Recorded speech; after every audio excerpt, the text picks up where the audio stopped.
Organização internacional, não governamental e sem fins lucrativos, que tem por objetivo a divulgação do Evangelho de Cristo no Brasil e no mundo. É uma obra missionária com 40 anos de evangelismo e um exército de mais de 1000 famílias de missionários que estão espalhados ao redor do mundo, ganhando milhares de almas para Cristo, operando nos locais mais carentes e de difícil acesso, como nos sertões no Brasil, selvas internacionais, aldeias e tribos indígenas e comunidades ciganas, inclusive em países com refugiados de guerras. Os Gideões realizam também muitos trabalhos na área social, mantendo escolas, orfanatos, leprosários, levando pão e água para os sertões, auxiliando na realização de casamentos coletivos, estimulando no plantio de hortas comunitárias, barco clínica no Amazonas e muitos outros projetos sociais. É um trabalho de evangelismo mantido fielmente por contribuintes voluntários que ao longo dos anos vem acompanhando o resultado desta obra, principalmente com a salvação de almas e diversos batismos que são realizados no mundo inteiro para a honra e glória do nosso Senhor Jesus Cristo.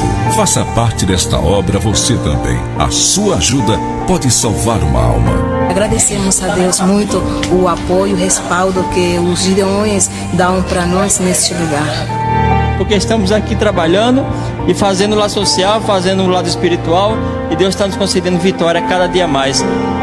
Faça parte desse sonho do Senhor, que é evangelizar todo mundo para que Ele então possa vir. Deus abençoe a todos os irmãos que estão orando e contribuindo. A recompensa vem do Senhor. Esse é o trabalho dos Gideões da última hora aqui no meio das florestas. O povo de Deus está sendo exaltado neste lugar. Nós temos esse objetivo de ganhar este povo para Jesus. Continue orando por esta obra, em nome de Jesus. Vale a pena fazer missão, vale a pena entregar nossa vida para Jesus. É necessidade. Se nós não tivermos vocês aqui, se vocês não forem tocados por Deus, dificilmente a gente vai chegar nesses lugares. Que tudo seja para a honra e a glória do nome de Jesus. Faça parte desta obra você também. Gideões, unindo o Brasil para evangelizar o mundo.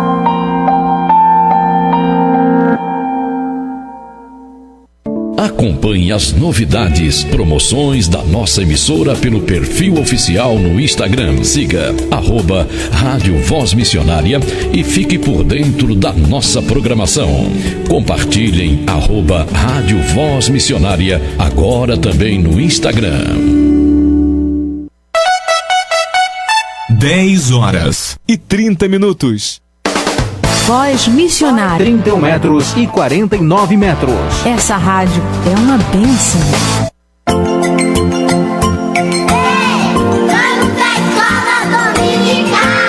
Escola Dominical.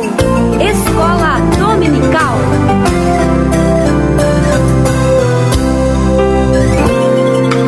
Vinde, alunos, vinde estudar. Vai começar agora no seu rádio a nossa Escola Dominical. Escola Dominical.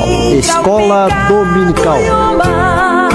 Pegue sua Bíblia, sua harpa e acompanhe conosco a Escola Bíblica no ar. Juntos, vamos aprender um pouco mais a Palavra de Deus. Trazendo a Bíblia, livro sem par, que fala de Jesus. Escola Dominical. Escola Dominical. Escola Dominical. Escola Dominical. Apoio Departamento da Escola Bíblica Dominical da Igreja Evangélica Assembleia de Deus em Camboriú. Trazendo a Bíblia, livro sem par, que fala de Jesus. Salve Escola Dominical, onde a graça e amor sem igual, para pequenos e grandes também, a todo o povo de Deus. Vinde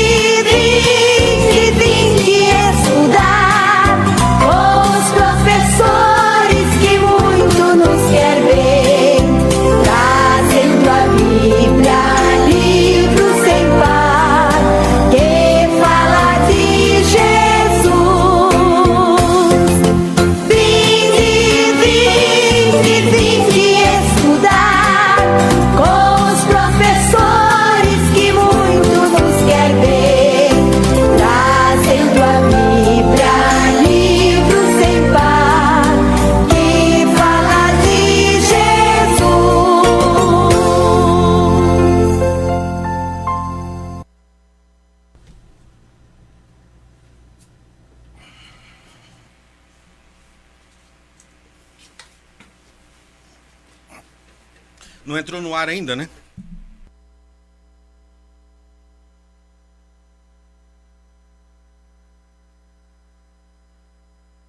De tudo isso, esforce-se ao máximo para corresponder a essas promessas. Acrescente a fé à excelência moral, a excelência moral ao conhecimento. O conhecimento, o domínio próprio, e o domínio próprio, a perseverança. E a perseverança, a devoção a Deus. A devoção a Deus, a fraternidade. E a fraternidade, o amor. Quanto mais cresceres nestas coisas, mais produtivos e úteis serão no conhecimento completo de nosso Senhor Jesus Cristo. Mas aqueles que não se desenvolvem desse modo são praticamente cegos, vendo apenas o que está perto e se esquece de que foram purificados de seus antigos pecados. Por isso, irmãos, trabalhe ainda mais arduamente para mostrar que, de fato, estais entre os que foram chamados e escolhidos. Façam essas coisas e jamais tropeçarão. Assim, sua entrada no reino eterno de nosso Senhor e Salvador Jesus Cristo será acompanhado de grande honra. Segundo a Pedro, capítulo 1, do verso 3 ao verso 10. Com essas palavras eu deixo a doce e gloriosa paz de nosso Senhor e Salvador Jesus Cristo a todos os irmãos que nos ouvem pelas ondas do rádio ou que nos assistem pelas redes sociais, você de perto e você de longe, a doce e gloriosa paz de nosso Senhor e Salvador Jesus Cristo. Muito obrigado por você estar junto conosco nessa manhã de domingo, para juntos nós aprendermos um pouco mais da palavra de Deus. Hoje, uma lição que acredito que desse trimestre seja a lição que mais nos confronta, seja uma das lições que mais nos fazer a gente refletir no nosso comportamento, nosso meio cristão. Na lição passada nós trabalhamos sobre a intercessão pela igreja, pelo coletivo, mas agora são as nossas atitudes individuais em relação aos nossos irmãos. Como nós se comportar para que mantermos a unidade do Espírito. Você que está assistindo pelas redes sociais, por gentileza, compartilhe essa página.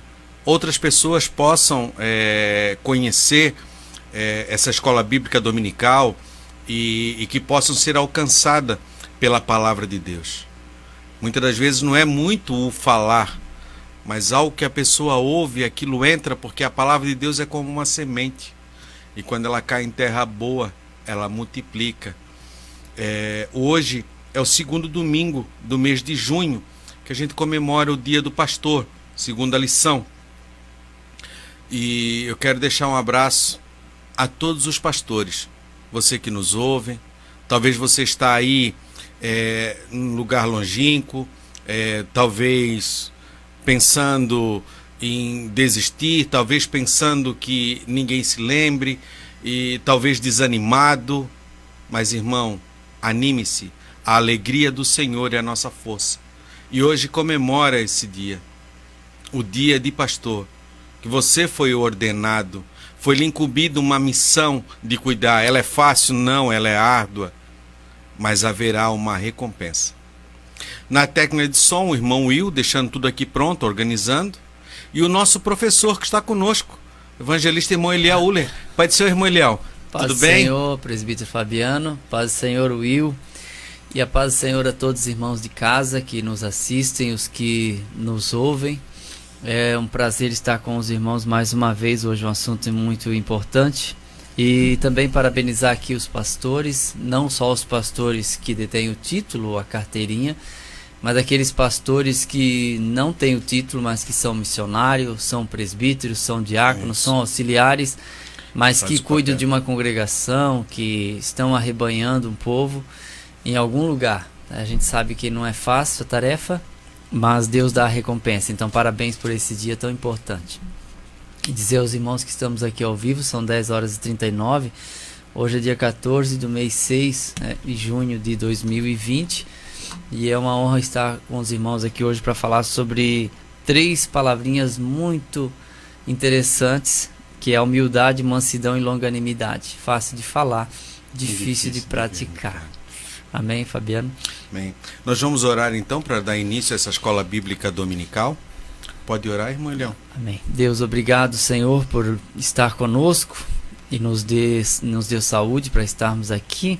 Sim, te agradecendo por esse dia, ainda que frio, mas é o dia que o Senhor fez para nós.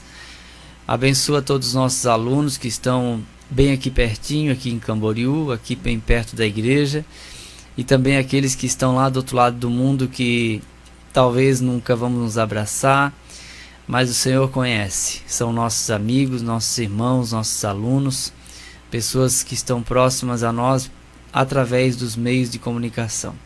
Abençoa grandemente a todos, né, os que estão enfermos, o Senhor possa curar, dando saúde, restaurando, tirando do leito de hospital, de enfermidade. Deus abençoa todos os nossos alunos, nossos ouvintes, também nosso pastor presidente, pastor Zilmar, que se encontra hospitalizado, que o Senhor possa restaurar, dando a ele saúde, dando a ele mais vida para ele aproveitar, fazer a tua obra. Abençoa a sua família, abençoa todos, Senhor, que estão ali envolvidos, né, com essa enfermidade, mas que o Senhor possa dar saúde e restaurar. Também a todos os demais que estão adoentados, que estão gripados, que estão vivendo um momento de dificuldade, que o Senhor possa dar saúde, que esse dia seja um dia de restauração, também na sua vida emocional, né, a vida no seu convívio familiar, a vida matrimonial, que muitas vezes sofrem os embates, sofrem as dificuldades, que o Senhor possa trazer restauração. Em nome de Jesus nós entregamos tudo a Ti, Pai. Amém e amém. Só lembrando os irmãos que essa aula depois ela estará gravada no canal do irmão Elia Uller e você pode assistir. Se tiver alguma dúvida sobre algo que for falado, você pode assistir, tá bom? Obrigado a todos os irmãos que estão comentando aqui. Temos irmãos do Ceará, irmãos do Mato Grosso, vários irmãos que estão conosco. Muito obrigado. A nossa lição de hoje é dia 14 de junho de 2020. É a lição de número 11. O título principal é a Igreja Eleita, redimida pelo sangue de Cristo e selada com o Espírito Santo da promessa. Nós estamos estudando o livro de Efésios, carta a Efésios. O nosso texto áureo diz assim: Rogo-vos, pois, eu, o preso do Senhor, que andeis como é digno da vocação com que foste chamado. Efésios 4:1. A nossa verdade prática, a unidade da igreja depende de que os crentes evidenciem no cotidiano a humildade, a mansidão e a longanimidade. Aqui apareceu as 3 palavrinhas que o irmão Eliel já fez menção. A unidade da igreja, que esse é o principal. Essas 3 palavras vão fazer para que se mantenham isso. A unidade. A unidade na igreja depende. Depende do quê? Da minha e da sua atitude também, que evidencie no cotidiano a humildade, a mansidão e a longanimidade. Muitas vezes temos uma ideia errada dessa palavra humildade. Nós vamos ver no decorrer da lição, né? Achamos que uma pessoa que se veste talvez com roupas mais simples ou que anda de maneira mais moderada, dizemos que ela é humilde, mas nem sempre é assim.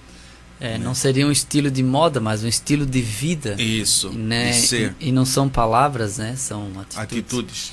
Porque todas essas palavras aqui, elas se demonstram, se manifestam somente através das atitudes, né? E quando essas práticas, elas inexistem ou deixam de existirem ou de serem colocadas em práticas, o que vemos é a falta da unidade.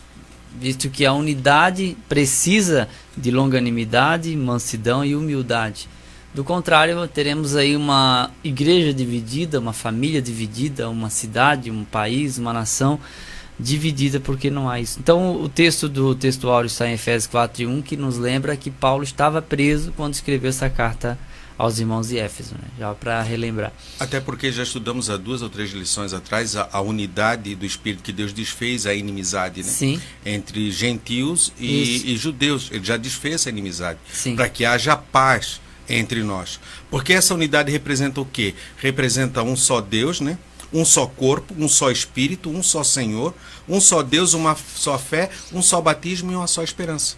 Esse é o cuidado que a igreja teria que ter em relação a isso, porque se já deixou de viver uma divisão externa relacionada a gentílicos, né? No caso judeu ou não judeu, que seriam os gregos e outras nações, agora dentro da própria igreja há divisões, né? Por quê? Porque não há suportabilidade, não há uma equidade, não há um equilíbrio, não há um deixar para depois ou deixar para lá, mas se leva tudo ao pé da letra e a gente vai brigar sempre. Infelizmente isso estava acontecendo e Paulo recomenda que a igreja viva um espírito de mansidão. Ele vai nos ensinar isso, né, irmão Eliel, quando ele fala que a gente não, o próprio corpo não pode ferir o próprio corpo, Sim. né? Quando uma pessoa se corta a si mesma, ou quando ela se belisca a si mesma, ou quando ela se machuca, o que a gente diz? Essa pessoa está com um problema psicológico, né? Precisa ser tratada, precisa ser cuidada, alguma informação ela está passando, né? Há alguma falta. Então devemos prestar atenção nisso, se nós não estamos, através das nossas atitudes, por mais simples que pareça ser, nós não estamos machucando esse corpo de Cristo, né? Corpo. Onde a gente está. Muitas vezes com palavras, muitas vezes levando conversas que não convém, falando de coisas que não convém, intrometendo-se onde não convém. O apóstolo Paulo fala disso. E acabamos pegando essa unidade e querendo desunir ela, cortar o vínculo que é a paz, né? E trazendo a confusão, a briga, a porfia e tudo mais. E os problemas que se instalam dentro da igreja. A nossa leitura bíblica em classe se encontra na carta a Efésios, capítulo 4, do verso 1 ao verso 4, e na carta a Colossenses, do capítulo 1, do verso 9 ao verso 12, que diz assim, Efésios 4 e 1. Rogo-vos, pois, eu, o preso do Senhor, que andeis como é digno da vocação com que fosse chamado. Versículo 2. Com toda a humildade e mansidão, com longanimidade, suportando-vos uns aos outros em amor. Procurando guardar a unidade do Espírito pelo vínculo da paz. Há um só corpo e um só Espírito, como também fostes chamados em uma só esperança da vossa vocação. Colossenses 1, a partir do verso 9. Por essa razão, nós também, desde o dia que ouvimos, não cessamos de orar por vós e de pedir que sejais cheios do conhecimento da sua vontade, em toda a sabedoria e inteligência espiritual. Para que possais andar dignamente diante do Senhor, agradando-lhe em tudo, frutificando em toda boa obra e crescendo no conhecimento de Deus. Corroborados em toda a fortaleza, segundo a força da sua glória, em toda a paciência, longanimidade com gozo. Dando graças ao Pai que nos fez idôneos para participar da herança dos santos na luz. Aqui Paulo já quer que os crentes atinjam uma maturidade espiritual, né? Ele busca, eles, né, que os crentes atingissem a maturidade. Ele não queria que ficasse escravizado como meninos no Evangelho, mas que realmente conhecesse quem era o Cristo, o que Jesus fez por nós e o que Deus nos propiciou através do seu Filho. E o que Deus espera de nós, né? E isso... Quando a gente entende que imitar Cristo é ser maduro, a gente compreendeu a verdadeira face do Evangelho. Que não é tarefa fácil imitar Jesus, mas era isso que Paulo queria. E ninguém coloca responsabilidade sobre criança, porque ela não tem estrutura para responder à altura daquilo que foi colocado na mão dela. Muitas vezes coisas não chegam a nós porque ainda não somos maduros. Falta esse amadurecimento. E às vezes a gente se fecha para que não amadureça. E às vezes a gente cuida muito porque a convivência gera atrito, para a gente não acontecer de se tornar pior por causa das reuniões religiosas. Isso é um risco que a pessoa corre. Mas ele é religioso. Mas de repente o ambiente da igreja se tornou hostil devido às facções, às divisões, que a pessoa se reúne para pior. Não, irmão Léo está exagerando. Não estou exagerando, porque a Bíblia fala isso em 1 Coríntios 11. Paulo fala para a igreja: vocês se reúnem não para melhor, mas para pior.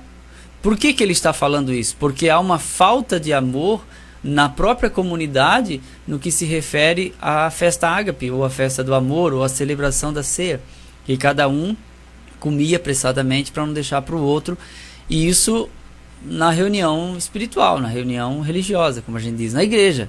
Não tinha um templo, mas era um cenáculo, um salão de festa, em algum lugar que a igreja se reunia em Corinto e fazia isso. Então é um risco que a gente corre, né? Porque há atritos, é inevitável, porque somos diferentes. No casamento há problemas.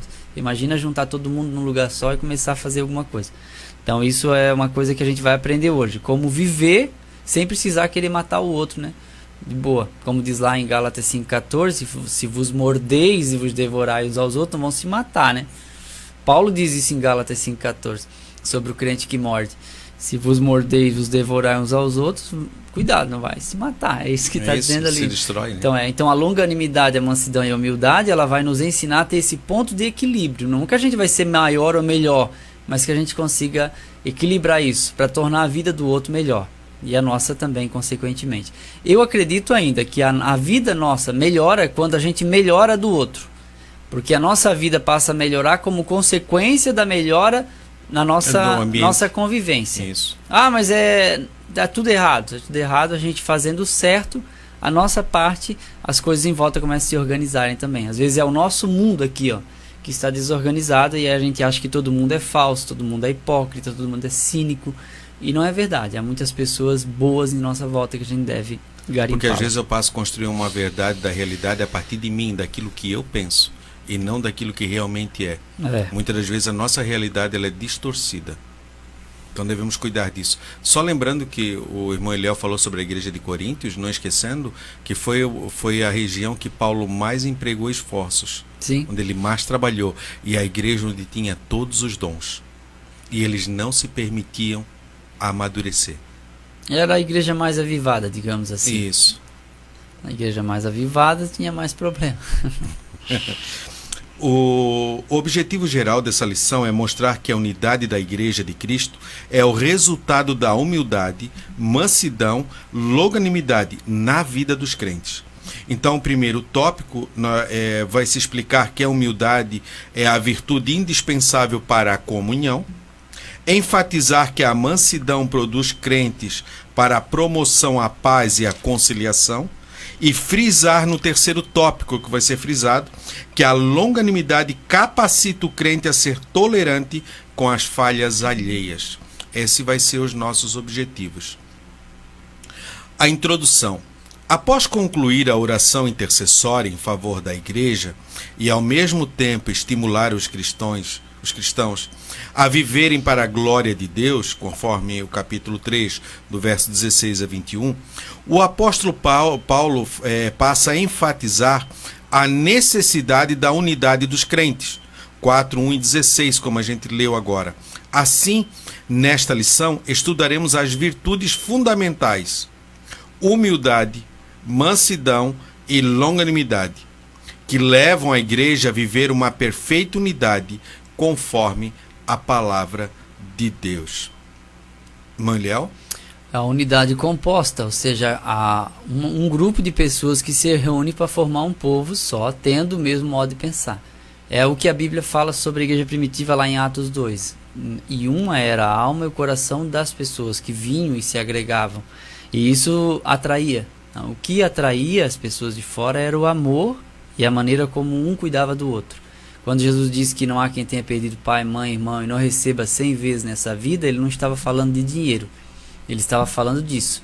Perdi o pai, a mãe e os irmãos porque aceitou a Cristo e era expulso por causa do judaísmo, mas agora nessa nova comunidade ele descobria ali muitas mães, muitos pais, muitos irmãos e muitas irmãs. Então esse deveria ser o atrativo. A gente não precisaria hoje de um atrativo como por exemplo uma oferta de um dinheiro rápido ou um lucro muito rápido na igreja para atrair os empresários, mas a nossa maneira de viver, ou seja, a igreja unida, faz com que as pessoas queiram participar e se envolverem também, já que encontra aqui um lugar bom, agradável para viver e resolver seus problemas. Onde haveria paz e segurança, né? Sim, exato. Já era uma imagem, né? Sim, era uma forma de viver que trazia paz e segurança. Eu vou sentir bem onde me dão atenção e eu consigo exercer uma função de ajuda e ter o prazer de servir e ao mesmo tempo encontrar essas pessoas, que o ser humano não foi feito para estar isolado nem sozinho, né? Agora vivemos em uma pandemia, então muitas pessoas se isolaram e devem dar razão para o que eu estou dizendo. A gente sente falta dessa aproximação, e isso é um referencial. A igreja é um referencial, né? Onde ela deveria ser um referencial de verdade no quesito amor. Eu anotei aqui, até já passei mas há muitas pessoas que muitas vezes estão juntas, estão dentro da igreja, da comunidade, elas estão juntas, mas elas não estão unidas. Sim. Não há o mesmo propósito, né? Há uma barreira entre elas. A gente acaba vendo isso. Assim como a gente vê hoje, é virtual, a gente não está perto. Não tem um olho no olho, o toque, isso tem essa falta. Você precisa estar vivendo em comunidade para isso, né? Sim. Porque Deus formou o homem para isso, né? Você se vê no outro, né? Você se enxergar no outro, né? Você vê o outro, né? Sim. Esse é o grande problema. A ideia da igreja é o farol. A ideia da igreja é o farol. É o hospital também, claro, mas ela é o farol, ela é a bússola, ela é a luz. Está no meio de uma escuridão, não sei se você já teve a oportunidade de caminhar no escuro, em uma rua totalmente escura, uma noite que não tem lua, como eu já tive, Fabiano também já teve, quem já andou no meio dos matos de noite sabe. Se você não tem uma lanterna, né, não consegue andar. Eu já me perdi no mato sem lanterna, então a situação é bem complicada. Embaixo do mato é mais escuro ainda.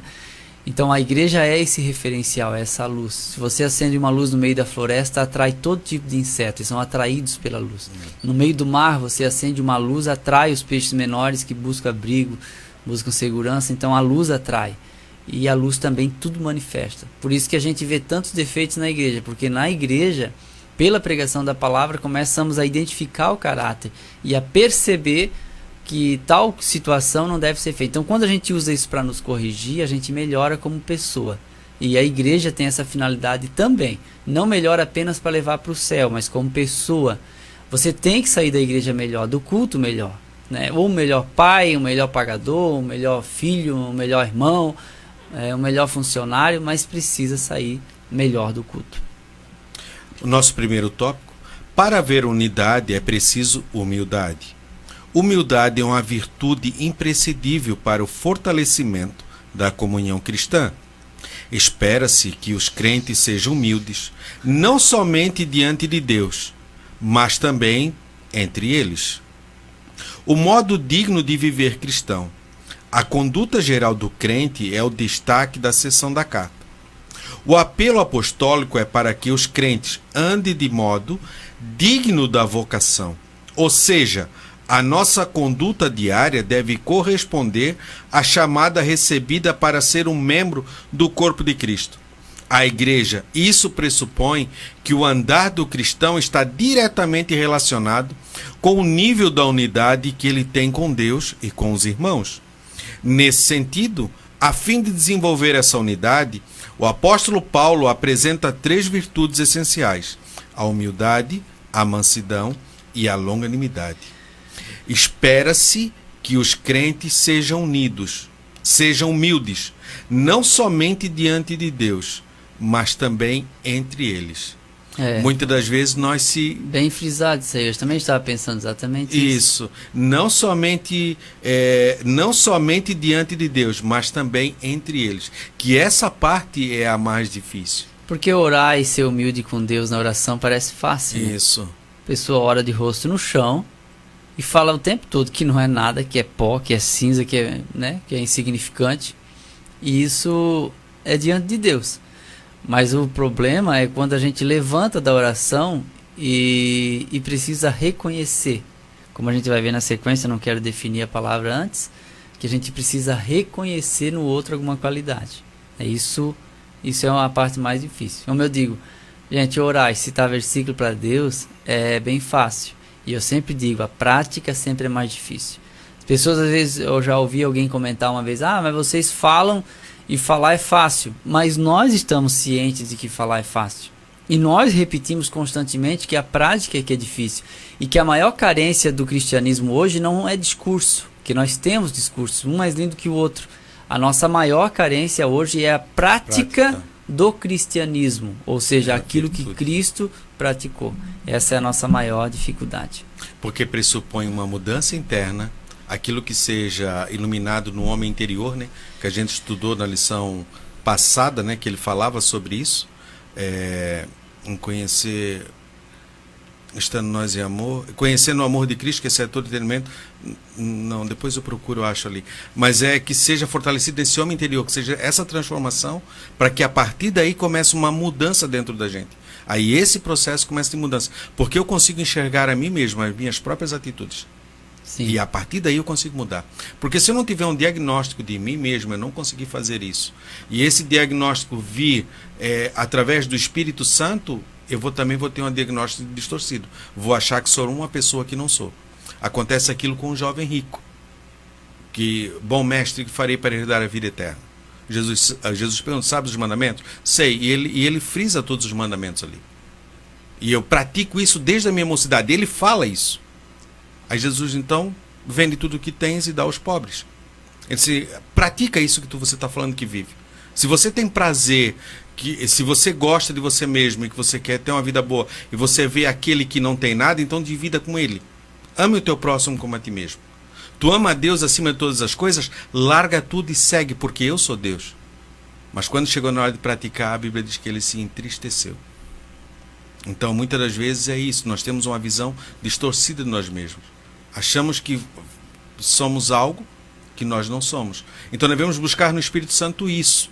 Para ter esse diagnóstico, para que a gente saiba as nossas atitudes, para a partir daí começar uma mudança. Pedir a Ele essa força. A humildade. Para os povos pagãos, a humildade não era uma virtude. Pelo contrário, era considerada uma atitude negativa, fraqueza de caráter e falta de amor próprio.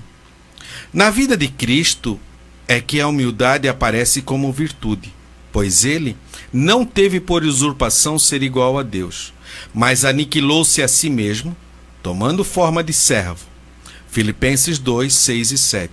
No Evangelho de João, nosso Senhor lavou os pés dos apóstolos, dando o exemplo de humildade. João 13, 13 e 15. Mas não de uma humildade movida pela falsa aparência. Isaías 32 e 6, Mateus 23 e 28. E sim de uma ação que reconhece a importância e o valor do outro. E ali ele fala de Filipenses 2 e 3, que eu quero fazer leitura e já passo para o irmão Eliel. Não façais nada por contenda ou por vanglória, mas por humildade. Cada um considere os outros superiores a si mesmo. Como é difícil. Porque a humildade não é dizer que é inferior, não é dizer que é incapaz, já que isso era visto como fraqueza na antiguidade, mas o cristianismo trouxe uma versão diferente, né, da humildade. Mas considere, né, e considerar é você agir de modo que comprove através da sua maneira de ser que o outro para você é superior, independente do nível social, nível intelectual e assim por diante. Porque a palavra-chave aqui é considere. Cada um considere. Então, humildade é a consideração que eu tenho em relação ao outro, de ele ser superior a mim mesmo. Quando isso é ao contrário, então a gente chama isso de soberba. Quando eu me considero superior. E quando a gente se considera superior, é fácil de perceber e as pessoas notarem. A gente dá a entender, a gente comenta, a gente fala, a maneira de olhar, até o nosso jeito de tratar, a gente demonstra que se acha maior ou melhor. Então essa humildade ela é caracterizada pela prática. Às vezes quem é humilde nem sabe que é e às vezes nem diz que é. Que quando a gente começa a admitir muito uma qualidade, isso já pode ser o orgulho da humildade. Como algum diz, eu tenho um orgulho dessa minha humildade que você não faz ideia. Porque a pessoa começa a se gabar de ter essa qualidade. Eu sou tão humilde, não sei por que as pessoas fazem isso, eu sou tão humilde, a minha vida é tão simples. Né? E às vezes a pessoa está com usando essa falsa humildade para atrair a atenção dos outros. Aí isso também não é a prática, porque Jesus ele não apenas disse que era humilde, mas ele despojou-se de sua glória. Ele assumiu a forma humana e não meramente humana, porque ele poderia ser um príncipe ou um rei, mas ele assumiu a forma de servo, ou seja, de escravo. E ele lava os pés dos discípulos, que a gente vai ver na sequência aqui, demonstrando que a prática do cristianismo é uma prática de humildade.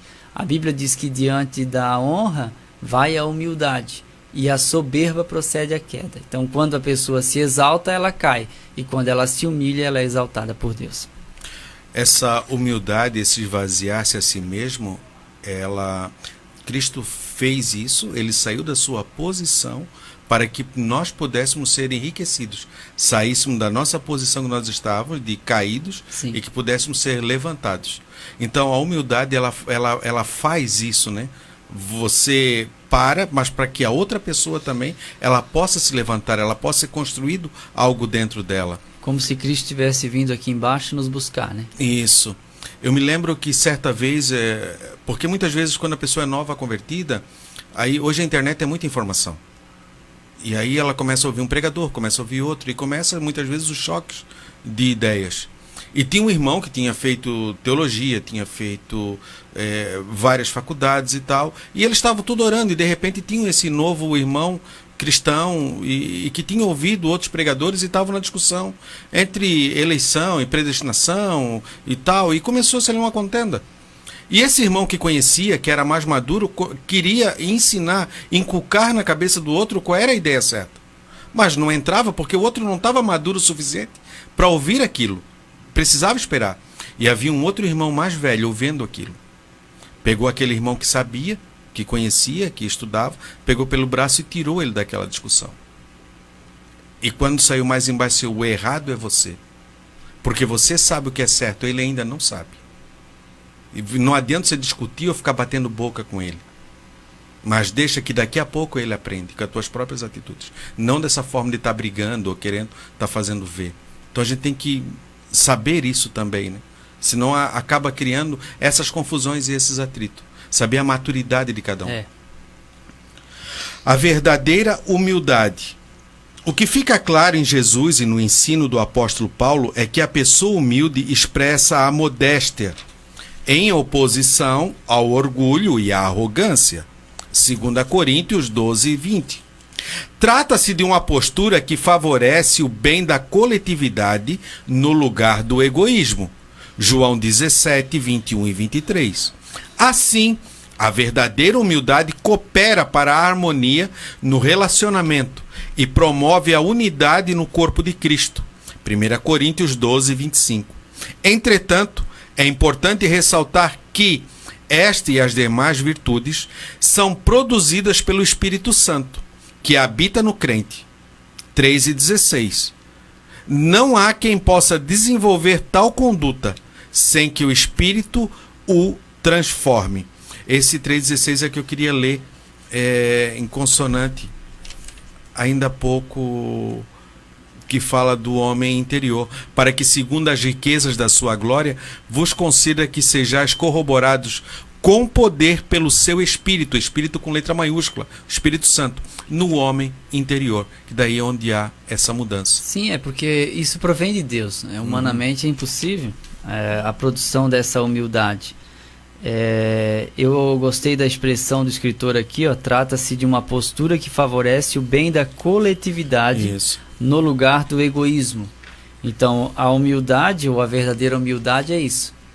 É não ser acomodado, mas se conformar em fazer parte de um grupo maior, na unanimidade, mas estar ali junto, mesmo anônimo, mas junto, não é? Tem pessoas que, eu vou fazer isso daqui, eu já conheci gente assim, bem, mas isso aqui não vai aparecer, ninguém vai ver, então eu não vou fazer, porque não vai mudar nada. Só que se todos pensarem assim, as coisas não acontecem. Então os anônimos, que são aqueles que não são famosos, agora eu uso a palavra nesse sentido, eles são os que sustentam a obra de Deus ou a igreja. Né? Às vezes se vê muito o nome de alguém aparecer, mas a gente vê ele tocando piano, não sabe que alguém carregou o piano para ele tocar. Sim. E isso é importante quando eu entendo que o que eu faço é só uma parte e que é importantíssima. E quando eu apareço, eu tenho que lembrar que há muitos que não aparecem. Porque às vezes a gente acha que é bom. Já vi pessoas que, por se destacarem, começaram a pensar que eram melhores. Quando que a vida dele depende de um grupo de pessoas, que é um grupo bem maior, né? A abelha rainha existe por causa da colmeia. A formiga rainha chefe também, ela depende do formigueiro, que são as operárias que trabalham, né? As soldados e assim por diante. Porque tudo funciona bem quando há unidade. É isso que a humildade faz, ela nos traz a unidade. Sem humildade não há unidade, porque se eu buscar só o meu interesse egoisticamente e o Fabiano buscar o interesse dele egoisticamente, nós nunca vamos conseguir fazer alguma coisa juntos. Mas eu vou me estrepar sozinho e ele vai se estrepar sozinho. Quando que junto seria melhor? É isso que a gente tem que entender. O casamento acontece a mesma coisa, que estamos falando do sentido de amizade, de alguma coisa que nós estamos fazendo. Eu aqui de um lado, Fabiano de outro, a gente se complementa. Eu sozinho aqui eu não iria dar conta, porque a minha garganta ia secar e ia me esgotar o assunto. Mas enquanto eu solto aqui, o Fabiano fala. Enquanto ele fala, eu penso no que eu vou falar. Nesse momento ele está puxando ideias, como ele está com a mente relaxada, ele consegue buscar informação e está pensando o que ele vai dizer logo em seguida. Juntos somos melhores. E o casamento é assim, a Bíblia diz que é melhor ser dois do que um. Isso é unidade. Se houver egoísmo, como que os dois se aquentarão se dormirem separados? Mas se dormirem juntos, se aquentarão. Porque os dois trabalhando recebem o salário dobrado. Seja trabalhando fora ou trabalhando em casa, o salário dobrado. Ah, mas é que a minha mulher não trabalha fora, irmão Léo, então é só o meu salário. Não, é o salário dos dois. Vocês estão ganhando dobrado. Mas como assim, irmão Léo? Bom, se ela não estivesse limpando sua casa, você teria que pagar uma empregada. Se ela não fizesse sua comida, você teria que pagar uma cozinheira. Você sabe quanto é que é uma cozinheira? Só rico tem dinheiro para pagar uma cozinheira e mais uma babá para os filhos, e mais uma faxineira, e mais uma educadora, e mais uma pedagoga para cuidar dos filhos. E você não precisa porque a sua esposa faz. Então o salário é dobrado de qualquer jeito. E a Bíblia fala sobre essa unidade e da importância de a gente ter humildade e reconhecer. Cada um considere o outro. Então reconhecer que o outro, ele é uma peça indispensável para que eu seja o que eu sou. Porque do contrário, eu não seria. A gente depende um do outro. Só tem escola porque tem professor, mas se não tiver aluno, não precisa escola. E a igreja depende um dos outros, nós dependemos uns dos outros. Por isso nós somos um corpo e cada membro tem a sua função. E aquelas funções que às vezes não aparecem tanto, elas não são desnecessárias porque não aparecem. Elas são necessárias, elas só não aparecem, não é? E a gente precisa fazer as coisas que não aparecem, porque aquilo que aparece que vai estar sobre isso vai trazer total importância. Um fundamento não aparece, mas ele é importante porque ele segura toda a construção. Ah, mas apareceu aqui o acabamento. O irmão Eliel vai lá, colocou um porcelanato na parede, ficou lindo. Como eu fiz essa semana no banheiro, ficou coisa mais linda. Até coloquei o videozinho no Facebook. Porcelanato de 1,20 por 1,20 na parede. Lindo, lindo. Um porcelanato caríssimo. Mas alguém rebocou, alguém fez o nicho, alguém fez aquela parede, alguém fez a estrutura, alguém fez a ferragem que está ali atrás daquele pilar e que não aparece. E eu fui lá e revesti o pilar. Mas o pilar só está ali porque é uma ferragem, é um esqueleto, uma estrutura que segura. E eu estou ciente disso. Então a vida é feita disso. São os detalhes, são pessoas que elas precisam estar do nosso lado. Do contrário, a gente não faria nada. Essa é a importância da humildade. E se o fundamento, se aquela coluna cedeu, se algo, vai arrebentar toda aquela parede que está aparecendo. Não fica nada bonito. Isso, exatamente. Vai estragar tudo aquilo. Então, às vezes, a gente quer aparecer e acaba estragando todo o resto. E quando um só quer aparecer muito... Você já viu aquela pessoa que quer aparecer em um congresso, principalmente, que ela quer aparecer? A gente percebe que é ela que quer ir buscar o pregador no aeroporto, é ela que quer hospedar a cantora, é ela que quer abrir o culto. Você já viu que feio que é quando a pessoa ultrapassa esse limite, que não foi convidada, mas ela briga para fazer isso? É feio isso, é ridículo. Porque a pessoa está mostrando que só está ali por isso. Que se não houvesse nenhum famoso para buscar, não buscaria o irmão Eliel em uma rodoviária de jeito nenhum. É só porque é o pregador fulano de tal. Lembrando que dentro dessa palavra, várias outras palavras foram desenrolando. Dentro da humildade nós temos o respeito, consideração, isso, saber o seu lugar, o irmão Léo acabou de falar, saber os seus limites, não invadir o lugar do outro. Essa unidade não quer dizer que todo mundo é igual, não é em série, porque o evangelho ele muda, ele transforma o caráter, não a personalidade. A personalidade ela é controlada pelo fruto do Espírito. Então cada pessoa tem a sua forma e nós devemos compreender isso, respeitar o indivíduo e aprender a conviver através da humildade, através da mansidão e através da longanimidade, como a gente está trabalhando. Eu vou fazer uma leitura do texto para a gente seguir, que está aqui nesse texto, para a gente pular para o outro tópico, que é João, a oração sacerdotal de Jesus. João 17, 21 ao 23, que diz assim, ó: para que todos sejam um, como tu, ó Pai, és em mim e eu em ti, que também eles sejam um em nós, para que o mundo creia que tu me enviastes. Ora a importância. Eu dei-lhes a glória que a mim me destes, para que sejam um, como nós somos um. E eu neles, e tu em mim, para que eles sejam perfeitos em unidade. E para que o mundo conheça que tu me enviaste a mim, e que tens amado a eles como me tens amado a mim.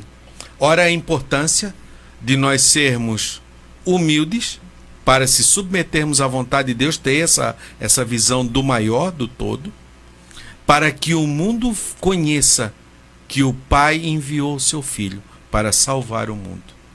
Olha o que isso faz, o que isso traz, a luz que isso gera para que as pessoas enxerguem isso e desejem isso e que tenham consciência o papel da igreja como um todo, né? E que Jesus coloca na sua oração sacerdotal a responsabilidade que nós temos. E responsabilidade é isso, é você responder ao encargo que lhe foi lhe dado. O que você fez, você responder isso, você responder a isso. Responder de forma positiva ou de forma negativa? De forma negativa, agir com culpa, negligência, imprudência ou imperícia. O nosso segundo tópico: para haver unidade é preciso mansidão. A virtude da mansidão produz crentes capacitados a bem gerir os conflitos, promovendo paz e conciliação na igreja local. Como precisa disso hoje? Pessoas que promovam a conciliação, a aproximação, né? Geralmente a gente joga cada vez mais, é como aquela onda que você joga a pedrinha, vai cada vez mais longe, né? A gente leva cada vez mais longe. Mas tem um texto bem claro, né? Que não havendo mexeriqueiro, encerra a questão. Encerra a questão. E às vezes a pessoa não tendo lenha, o fogo se apaga, né? Eu separei esses textos agora para a gente fazer umas leituras em Provérbios. Mas de vez em quando um vai lá e joga mais um pauzinho de lenha no isso. Fogo. Tá, é mais um pouquinho da inimizade. Às vezes a pessoa vai jogando, já foi encerrado o assunto. E aí todos estão rindo de outra coisa, e aí a pessoa vai lá e traz de novo aquele assunto, pega aquela lenhazinha, aquele graveto, e põe de novo no centro da discussão, e diz: ei gente, vamos brigar de novo por causa daquilo, vamos lá, vamos começar de novo. Então infelizmente há pessoas com essa característica. Há muitas pessoas comentando, irmão Eliel, e muitas pessoas ligadinhas conosco. Muito obrigado a todos vocês que estão comentando aqui na live. É que a gente não pode responder a todos, porque as nossas horas elas voam, né? A mansidão, um fruto do Espírito. Nós temos ali como uma laranja, esse é o exemplo mais comum que é dado, né? E que tem vários gomos. Então o fruto ele é um só, e cada virtude dessa compõe a um gomo desse. Então a palavra mansidão transmite o conceito de ternura, gentileza, cortesia e paciência. 1 Coríntios 4 e 21, 2 Coríntios 10 e 1 e 2 Timóteo 2 e 25. Essa qualidade é listada nas Escrituras como um dos aspectos do fruto do Espírito, Gálatas 5 e 22. A mansidão é um estado que deriva da humildade. A mansidão é um estado que deriva da humildade. O termo indica a moderação nas ações, bom trato para com o semelhante e a ausência de precipitação. A expressão retrata o caráter de Cristo, conforme o Senhor disse: aprendei de mim, que sou manso e humilde de coração. Mateus 11:21. Vinde a mim, todos que estáis cansados e oprimidos, e eu vos aliviarei, né? Então agora mudamos de característica ou de fruto do Espírito. A primeira é a humildade e agora a mansidão. Que a mansidão ela indica ternura, gentileza, cortesia e também paciência. Mas uma palavra importantíssima: moderação nas ações. Ou seja, o manso ele é controlado. O manso ele é controlado. E que situação ele é controlado? Sob pressão. Porque como que vamos dizer que alguém é manso? De nada, se ele não está sendo irritado, né? Mas quando nós estamos sob pressão é que a gente acaba revelando se a gente é manso ou não. Quando alguém, por exemplo, te faz esperar e isso te irrita muito, te deixa, né? Tem alguma coisa que te irrita, que me deixa irritado demais. Vamos considerar que seja a espera. Você... A esperança e o domínio próprio no fruto do Espírito também. Né, é o domínio de si mesmo diante daquela situação. Às vezes é melhor nem participar de uma reunião. Por exemplo, você está lá com as cunhadas que você odeia e naquela situação é um chá de revelação, um chá de bebê, um chá de panela, mas você sabe que vai se estressar e vai estar em um ambiente que você vai se descontrolar. Não vá. Ponto, não vá.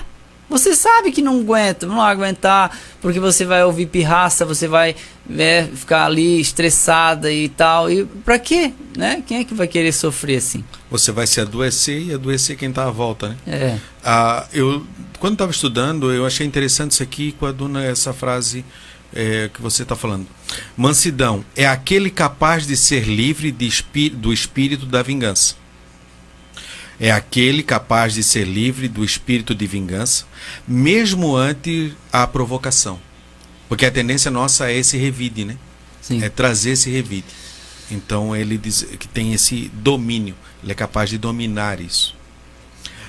E isso pode nos livrar de grandes problemas. Toda a vida. E de muitos, grandes né? problemas. Grandes exemplos de mansidão. Moisés. Estevão também faz isso diante do apedrejamento. A pessoa atingir esse nível de maturidade, de controle e emanar essa virtude, porque isso emana da pessoa. Não é algo que você produz por si mesmo, é algo que está dentro de você. Você tem que ter um espírito muito bem maduro, trabalhado por Deus para ter isso. E uma outra palavra que está aqui muito bem colocada no aspecto aqui de exemplo de mansidão em Jesus é a calúnia. Quando caluniado, não caluniava. É o que Pedro diz. Quando era injuriado, não injuriava, mas entregava aquele que a tudo julga justamente. É um texto que Pedro escreveu. E a calúnia, em especial, não a fofoca, porque vamos falar aqui da calúnia, algo que não é verdadeiro, e que as pessoas inventam e falam, isso deixa muito mal. Isso deixa muito mal. E a vontade que dá, qual é? Ir na casa da pessoa tirar satisfação. A gente vê a pessoa e a gente fica cheio de razão. Agora, uma coisa que eu aprendi, que me ajudou muito, e eu creio que se eu falar aqui para os irmãos vai ajudar, então eu vou falar. Que é importante manter o controle mental. Por quê? Porque a gente tem razão de tirar satisfação, visto que a pessoa caluniou, inventou alguma coisa e está comentando, e as pessoas já vieram falar, estão dizendo que isso e aquilo, e a gente sabe que é mentira. Eu decidi por mim mesmo. Quando eu estou sozinho, ou quando eu vou dormir, quando eu vou orar, quando eu estou lá pensando comigo mesmo, não fazer dessa pessoa a única forma de pensar. Ou seja, não ficar alimentando aquele pensamento e imaginando a resposta que eu deva dar para aquela pessoa. Porque quando eu repeti isso várias vezes, na minha mente, a resposta que eu deveria dar, quando eu encontrei a pessoa, eu nem deixei a pessoa se explicar.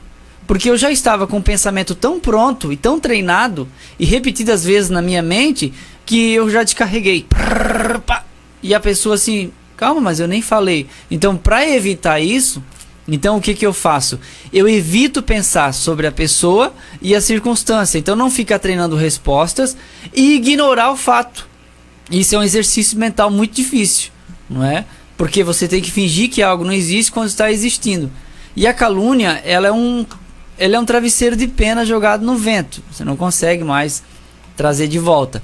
E muitas vezes, quando a gente tenta se explicar, às vezes, dependendo da situação, pior ainda. Só que a calúnia, ela é fraca, porque ela é um fogo de palha muito forte, muito alto, que se acende e logo se apaga. Quando você está no meio do fogo, parece que nunca vai apagar. Mas logo você descobre que vai diminuir e aqueles comentários vão cessar, e o que vai sobrar de você é o que você é. Porque tem uma coisa importante aqui, a reputação e o caráter.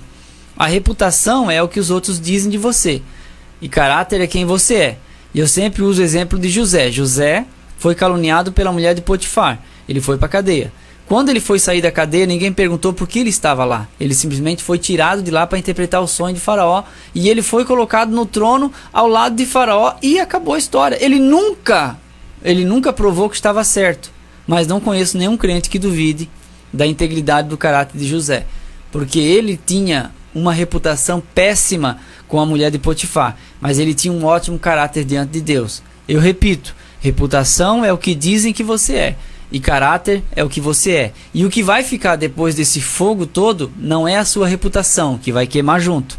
O que vai ficar é o seu caráter, que vai brilhar um pouco mais. E com o tempo as pessoas vão ver, realmente era mentira. E quem te caluniou vai revelar que esse caráter é falho. E mais para frente também vai acabar mostrando que é uma pessoa que não tem moral nenhuma e que estava completamente errado. Então descansa em Deus. Deus sabe o que faz e vai cuidar da sua vida. O próprio Jesus ensina no Sermão do Monte, ele traz um ensinamento interessante. Ele diz assim, orar, amai os vossos inimigos. O inimigo é aquele declarado, é aquele de frente. Sim. Aquele que você sabe, não gosto e não tem acordo entre a gente. Ele diz assim, amai os vossos inimigos. E orai pelos que vos perseguem. O que persegue, aquele que está direto no seu calcanhar se perseguindo no emprego, aonde estiver, é muito difícil a gente amar essa pessoa. Porque está todo dia como se fosse alfinetando, flechando. Mas Jesus diz assim, orai por ele. Por quê? Para que não entre dentro da gente essa semente de maldade e que começa a produzir uma raiz de amargura. E aí começa a nos destruir de dentro para fora. Porque o inimigo não consegue nos destruir de fora para dentro. Ele tem que implantar algo dentro da gente. Então ele tenta criar situações através de pessoas que são vulneráveis ou que estão sobre sua escravidão ou que estão sobre o seu poder, para que consiga implantar coisas dentro da gente. Então Jesus nos ensina, orai por eles. E é difícil. E quando você começa a orar por eles, começa a haver uma mudança dentro de você. É como se quem tem um terreno, mora no sítio ao redor de casa, e ele está sempre arrancando aquele capinzinho. Não deixa crescer o mato ao redor de casa. E esse orar pelo o seu perseguidor é como se arrancasse esses capinhos ao redor e não deixasse aquilo crescer e se multiplicar. A verdadeira mansidão. Pessoas com essa virtude são disciplinadas e capacitadas a perseverar na perseguição. Romanos 12, 12 e 14. Não revidam os maus tratos sofridos. Não se apressam a emitir juízos. Romanos 12, 17 e 19. Não cedem às provocações, nem dão espaço para ressentimentos. Essa virtude não significa fraqueza ou inferioridade. Pelo contrário, indica o mais seguro controle emocional. Assim, a mansidão trata da submissão do homem para com a palavra, Tiago 1 e 21, e a presença do Espírito Santo, propiciando suavidade e domínio próprio. Então, ele não emite juízo, ele não cede a essa provocação, ela não dá espaço a esses ressentimentos. Você tem, com a mansidão, ele te dá domínio sobre a situação. E se você tem domínio sobre a situação, você sabe chegar a um desfecho dela. Você tem um controle dela. Você vai conseguir ter um desfecho daquela situação e sair mais do que vitorioso. E você consegue muitas vezes ganhar esse teu irmão que outrora era o teu inimigo. Irmão Eliel? Veja a importância da mansidão. Vamos ver se nós somos mansos. A pessoa que mais te causou mal, que mais te prejudicou, que te deixou numa situação muito ruim, chegou um dia que você viu essa pessoa se dando muito mal, mas muito mal mesmo, seja no financeiro, seja no casamento, ministério, o que seja, em qualquer lugar, até mesmo no físico, na doença, enfermidade e assim por diante. Qual foi o seu sentimento frente a isso? É isso aí. Se você sentiu lá no fundo assim um prazer, é sinal que você tinha um desejo de vingança. Isso. E às vezes a gente não admite certos sentimentos, mas eles estão bem ali. Ah, mas eu sou crente, irmão Eliel. Eu sei. Estava escondido aquilo, né? Mas e a Bíblia fala muito claro em Provérbios: se o teu inimigo cair, não te glories, para que Deus isso não veja e se ire contra ti. Então Deus não nos dá o direito de se alegrar com a desgraça do nosso pior inimigo. E nunca ameace ninguém dizendo que vai colocar na mão de Deus. Eu vou te colocar nas mãos de Deus. E grande coisa é colocar nas mãos de Deus. A pessoa vai ser abençoada, pois a Bíblia manda orar pelo inimigo, como o Fabiano leu aqui. Imagina seu amigo, então. Então esse tipo de maldição não pega. E esse negócio de, não fala mal de mim que eu sou ungido, irmãos, isso é conversa para boi dormir. Não existe nenhum versículo, né, na Bíblia que esteja ligado diretamente a uma pessoa do Novo Testamento que, esse aqui é mais ungido que aquele lá. Não existe isso, irmão. A gente tem que reconhecer a autoridade ministerial de pastor, do líder espiritual, do presbítero ali, e não achar que essa pessoa vai poder usar esse título para se esconder, né, para cometer qualquer tipo de coisa errada e ninguém poder falar, porque afinal é ungido. Irmão, a Bíblia diz que Deus se separou para si um povo especial, zeloso de boas obras, não é um indivíduo. A pessoa mais ungida que tem individualmente no Novo Testamento chama-se Jesus Cristo. Cristo significa o ungido. É Ele que é ungido. Mas repreendi reis, dizendo não toquei nos meus ungidos, não maltratei meus profetas. Esse é um texto que aparece 2 vezes ligado diretamente à nação de Israel. Não use isso para se esconder. Tá certo? Não pode falar. Às vezes o cidadão é um líder, mas tem amante. Aí não pode falar porque eu sou ungido do Senhor. Você não pode falar, não comenta, não fala nada. Claro que a gente não deve ser propagador de coisas erradas, mas você também não tem que se esconder atrás de seu título, porque o teu juízo vai ser maior.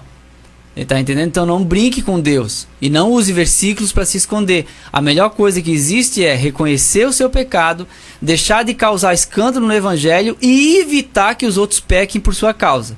Porque às vezes a pessoa, além de pecar, faz os outros pecarem também e se esconde atrás de textos para dizer assim: não, mas eu estou acima, tá? Ninguém pode falar. Pelo amor de Deus, pastor, você é ser humano igual aos outros. Você não virou Deus porque foi ungido ou que você foi consagrado. Você continua gente. E tem que, como gente, você pode cair no erro de roubar, você pode prostituir, você pode mentir, pode fazer qualquer coisa. E vai ser julgado e condenado por Deus também. E as pessoas vão comentar e vão pecar por sua causa também. Então é importante que haja humildade, mansidão por parte de quem quer que seja. E não achar que é acima dos outros o melhor, e nada de autoritarismo, porque autoridade não é autoritarismo. Autoridade é quando Deus te coloca numa posição e você faz isso a favor do outro, que é de suas ovelhas. Não é para oprimir as suas ovelhas, não é para chantageá-las só porque você tem os segredos delas, só porque a sua ovelha lhe confessou e você agora vai obrigá-la a fazer o que você quer. Nada disso. Não fique paparicando os empresários ricos só para ganhar presente. Se você só visita rico, você não serve a Jesus, você está servindo o seu salário. Deus precisa de homens chamados por Deus com humildade e mansidão para estar aí a serviço do rebanho, porque nós somos um corpo. Como eu disse, cada um de nós tem a sua função, mas somos membros que sentimos quando o outro está machucado e ferido, assim por diante, sem jamais um obreiro, um pastor vibrar com a queda do outro e nunca jamais festejar um escândalo no nosso meio, pelo amor de Deus. Nós não precisamos de mais escândalos. Nós precisamos de pessoas que sejam retratadas e vistas por suas qualidades, pelo seu caráter e pela sua vida íntegra, né? Pelo seu casamento que está se estendendo ao longo dos anos, pela sua vida moral que é uma bênção e assim por diante. Eu não falei que essa lição era talvez a mais difícil, né? A que mais confronta nós. Essa lição de hoje, ela nos confronta muito. Mansidão pressupõe conciliação. Como está faltando isso no nosso meio? O comportamento do conciliador é a demonstração da prática da conduta de quem possui mansidão por meio de uma postura equilibrada diante das circunstâncias adversas. 1 Pedro 2:23. Ele transmite a ideia de pacificação, o meio harmonioso de administrar os conflitos. 2 Coríntios 2:10. Se todos os crentes de cada igreja desenvolvessem a virtude da mansidão, o espírito conflituoso desapareceria. Em lugar de sentimento faccioso, eles apresentariam um espírito manso e conciliador. 1 Coríntios 1:10. Eu faço parte do grupo de conciliadores da comarca daqui de Camboriú, na primeira e na segunda vara. Até agora não está tendo porque está sendo virtual, está sendo adaptado.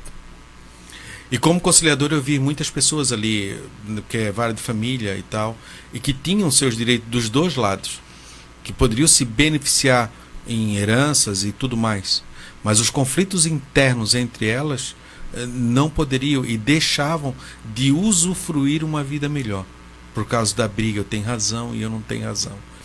E muitas vezes você lê um processo, você recebe uma petição inicial, e você lê essa petição inicial, você pensa, poxa, que é isso que essa pessoa fez, né? A parte contrária. Mas quando você coloca as duas partes juntas e você ouve a outra parte, você diz, não, mas peraí, não é bem assim. Também teve provocação do lado de cá. Porque quem está se expressando e quem está argumentando e colocando as suas razões, ele só está falando aquilo que é bem da sua parte. Mas o que é ruim, aquilo que ele fez de errado, ele esconde, né, atrás de si. Ele não traz aquilo à tona.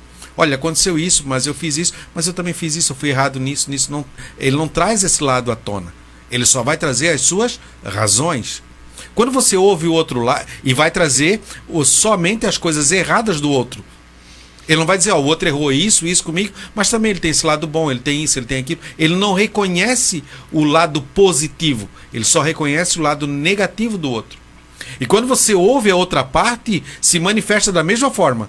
A outra parte só vê os lados positivos dela, esconde os lados negativos e apresenta somente os lados negativos da outra parte.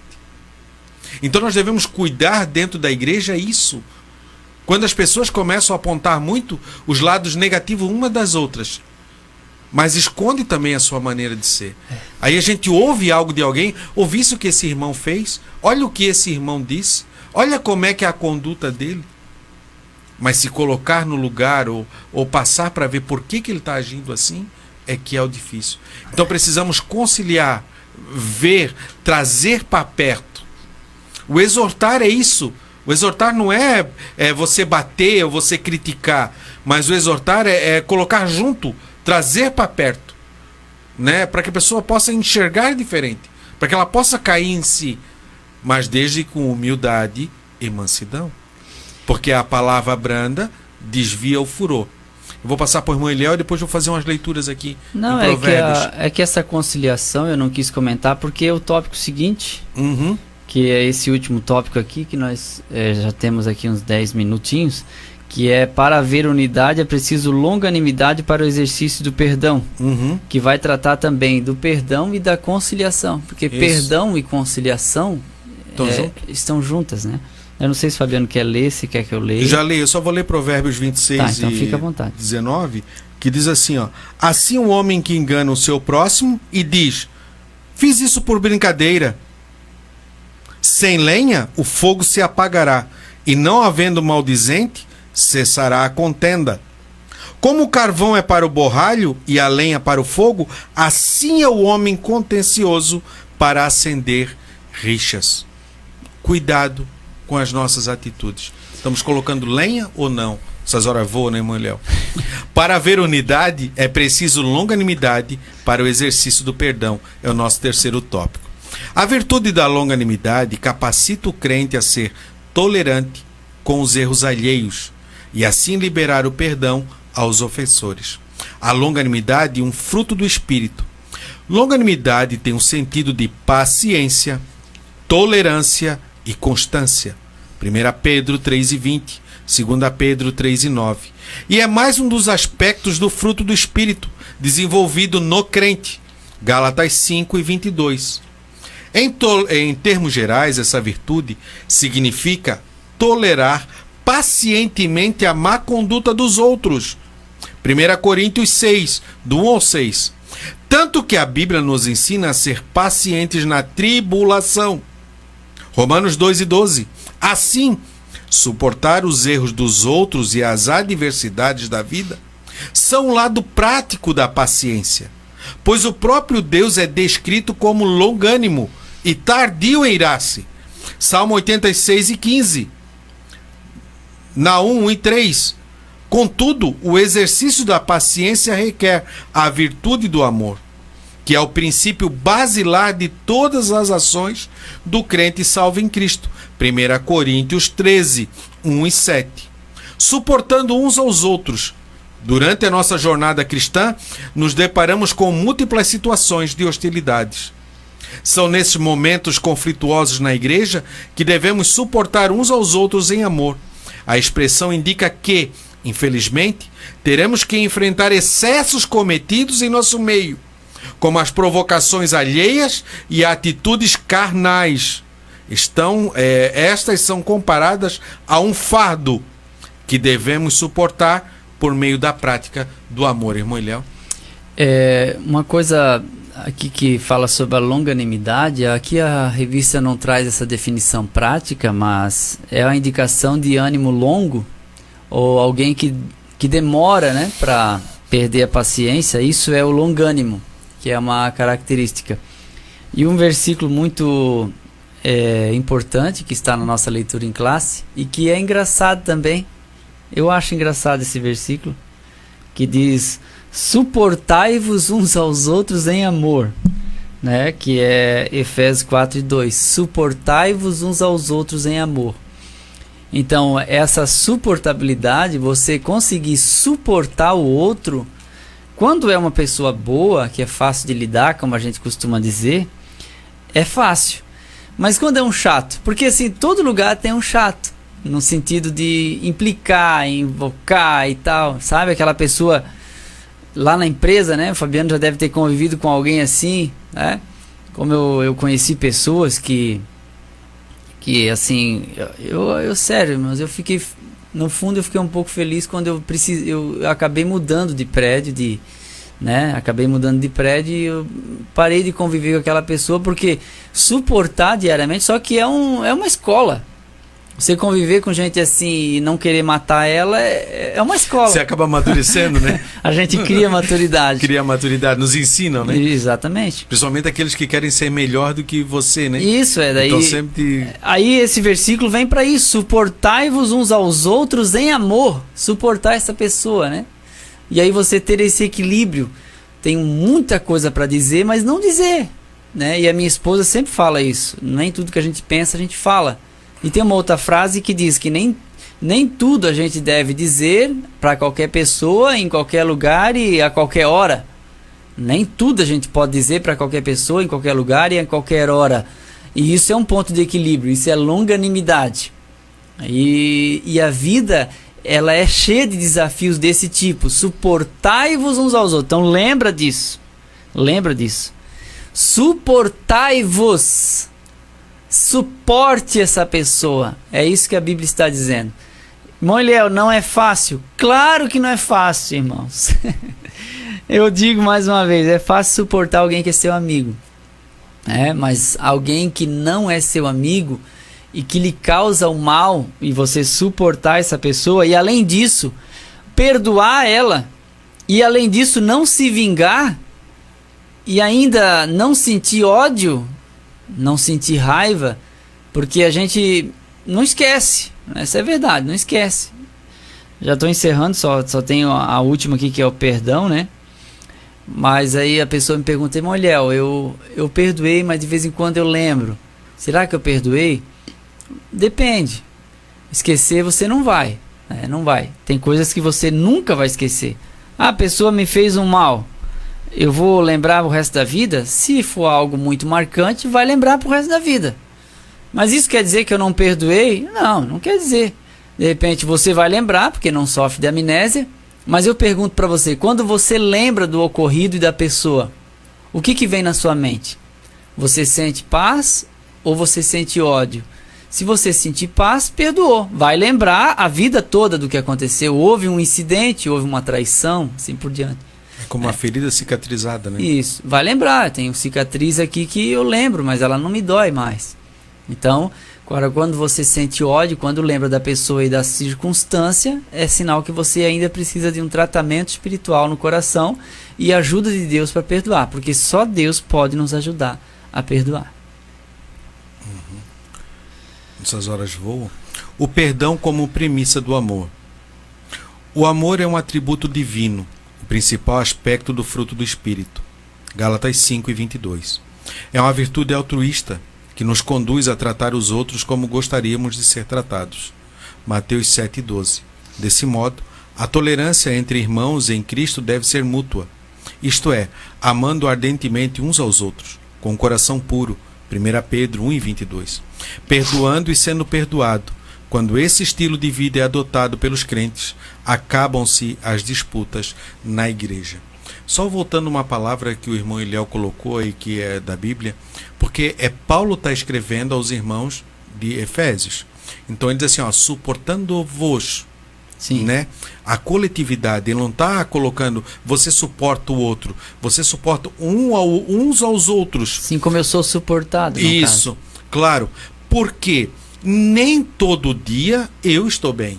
Sim.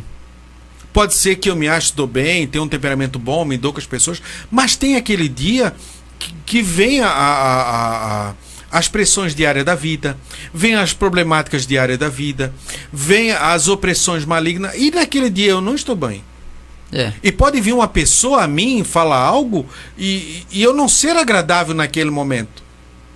Aquela pessoa, porque eu não fui agradável, também deve me suportar, como eu devo me colocar no lugar dela se ela também tiver um dia que não estiver bom e eu for até ela e ela também não ser agradável. Sim, porque naquele momento ela não está bem. Porque também quem te conhece sabe que você não é assim, você apenas está assim. E isso é um estado de espírito. Por isso que ele fala, suportai-vos. É um estado de espírito que está naquele momento.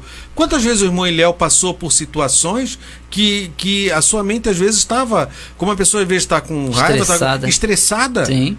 Acontece. Só a Kátia que sabe, né? Não, e eu também, claro, lá em casa meus filhos e minha esposa que sabe. Entendeu? Tem dia, porque é a pressão da vida. Hoje a gente é muito cobrado. O ser humano não foi feito para viver. Deus não nos criou, não nos formou para viver nesse sistema que nós estamos vivendo. Esse estresse alto, né? Isso, altíssimo. Essa cobrança. Estuda, trabalha. E tem que fazer e tem que dar conta. Por exemplo, nós não temos tempo, nós não conseguimos muitas das vezes usufruir da vida que Deus nos deu. E nem do salário. Isso, do salário, você, ó, trabalhei o mês inteiro, trabalhei, me matei, tudo bem. Sobrou uma porção disso para que eu possa usufruir dele.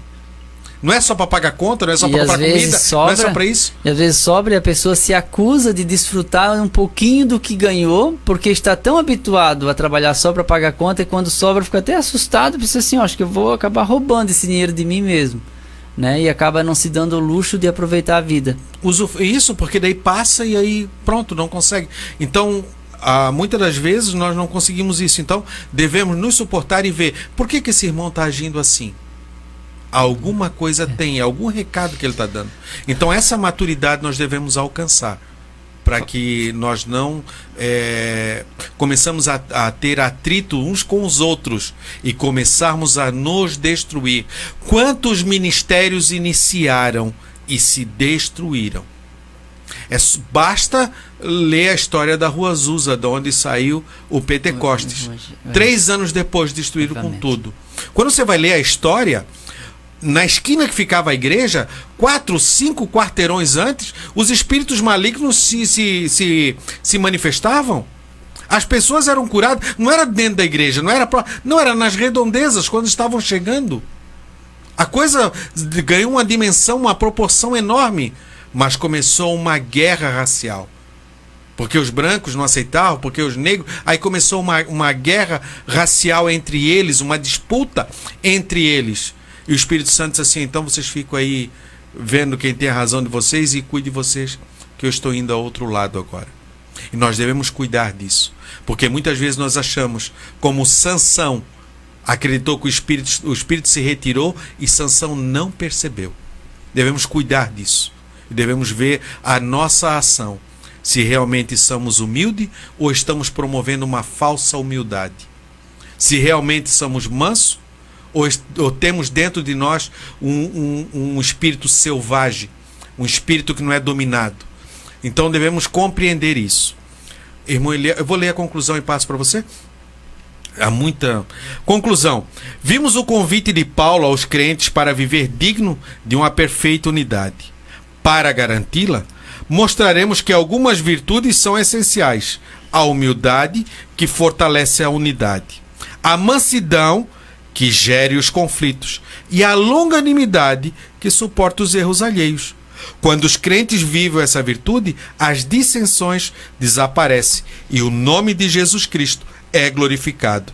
1 Coríntios 1:10 e Mateus 5:16. 1 Coríntios 1:10 diz assim, irmãos, suplico-vos que em nome de nosso Senhor Jesus Cristo, que vivam em harmonia uns com os outros e ponham fim nas divisões entre vocês. Antes, tenham o mesmo parecer, unidos em pensamentos e em propósitos. E Mateus 5:16, Jesus, da mesma forma, suas boas obras devem brilhar, para que todos os vejam e louvem seu Pai que está nos céus. Essa é a nossa responsabilidade. Esse é o nosso encargo.